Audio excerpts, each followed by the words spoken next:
اقوام متحدہ کی انسانی حقوق کی ایک اسپیشل رپورٹر نے کیوبا میں امریکی فوجی اڈے پر گوانتانامو بے قید خانے کا سرکاری اور تاریخی دورہ کرنے کے بعد حال ہی میں ایک رپورٹ جاری کی ہے۔ رپورٹ کے نتائج میں کہا گیا ہے کہ وہاں کے قیدیوں کے ساتھ امریکی حکومت کا رویہ ظالمانہ، غیر انسانی اور بین الاقوامی قانون کی روشنی میں توہین آمیز تھا، اور یہ سلسلہ جاری ہے۔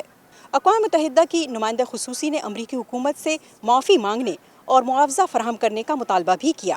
I observed that after 2 decades of custody, میں نے مشاہدہ کیا ہے کہ 2 دہائیوں کی قید کے بعد حراست میں لیے گئے لوگوں کا دکھ بہت گہرا ہے، اور یہ سلسلہ جاری ہے۔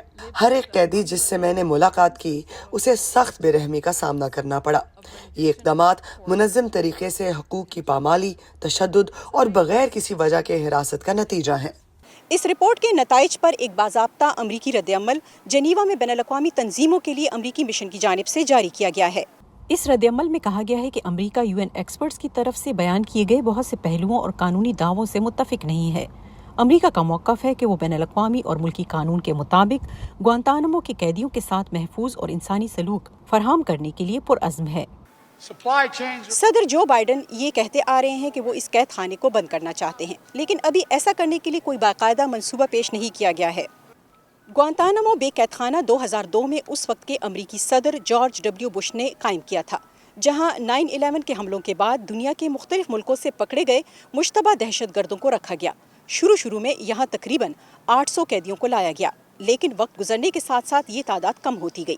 اب وہاں تقریباً 30 قیدی رہ گئے ہیں۔